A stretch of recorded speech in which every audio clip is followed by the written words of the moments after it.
welcome back. It's Josh with the Financial Advisor Car Guy. This week you're going to notice my Mustang is sitting here open behind me, and the reason for that is it's actually going to be in a car show this weekend. So I brought the lift down, went to fire it up, and sure enough, the battery is toast. It was completely dead. I put my battery tender on it, my battery charger on it, both indicated it was a bad battery. So first things first, I had to remove the battery. I ran to Walmart, turned that battery in. It was out of warranty, so I bought a new battery. Bought the cheap one, 69 bucks, brought it home, fired it up, and it worked like a charm. So great. The other thing I needed to kind of get dialed in was I've been having some electrical gremlins with this car. Granted, it's a almost 60-year-old car, 55 years old, and things just tend to go wrong, you know? Like right now, neither of these front blinkers work. They won't turn on, they don't indicate, they're not, you know, but they're brand new bulbs, brand new housings, brand new everything. So somewhere there's a wiring issue. And then on the back end of the car, I wired in sequential taillights, which work awesome. I'll show you that here.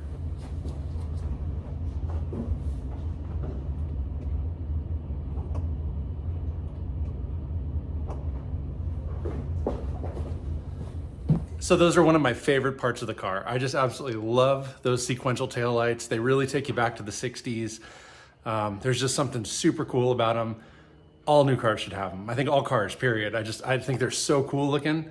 So anyway, wired those in and they work once again, which is weird because there was a while where they wouldn't, I don't know. But like the front, the back, those sequentials only work when I step on the brakes or when I turn on or off the headlights. So I don't really know what's going on. Something I need to figure out, but that's a project for another day. Really what's next is just washing and cleaning the car. It runs and drives great right now.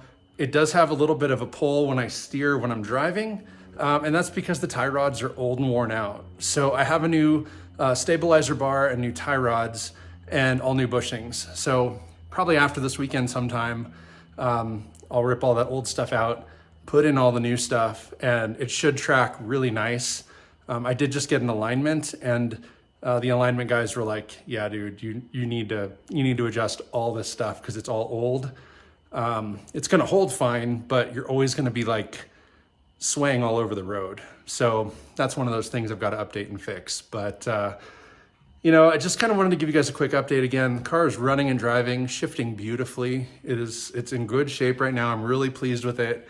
Once I get the steering back under control, this is going to be a car I can drive much more reliably, much more comfortably, with a lot less fear. You know, I think really one of the things that I was concerned with was when I was having those transmission problems, is really just like leaving my neighborhood. It was a concern. I didn't want to just stress out that transmission more than I absolutely had to. So I literally had only taken this thing to and from car shows for the last 3 years. Occasionally driving it to work, but I live and work very close to one another. So yeah, all that to say, I'm once again really in love with this car. What's to come?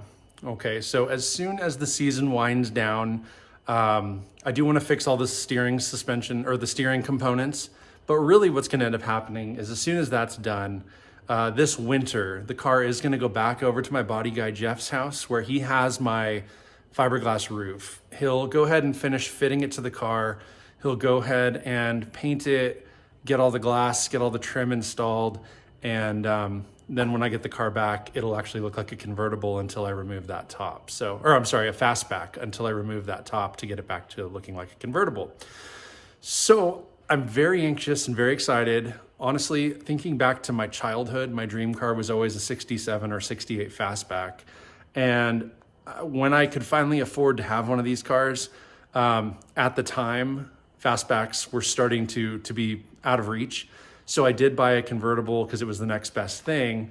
And again, I did find this guy who makes these fiberglass roofs. So honestly, it's the best of both worlds. It's not an original fastback, but once the roof's installed and I'm driving down the road, nobody's going to be the wiser. So it's pretty cool.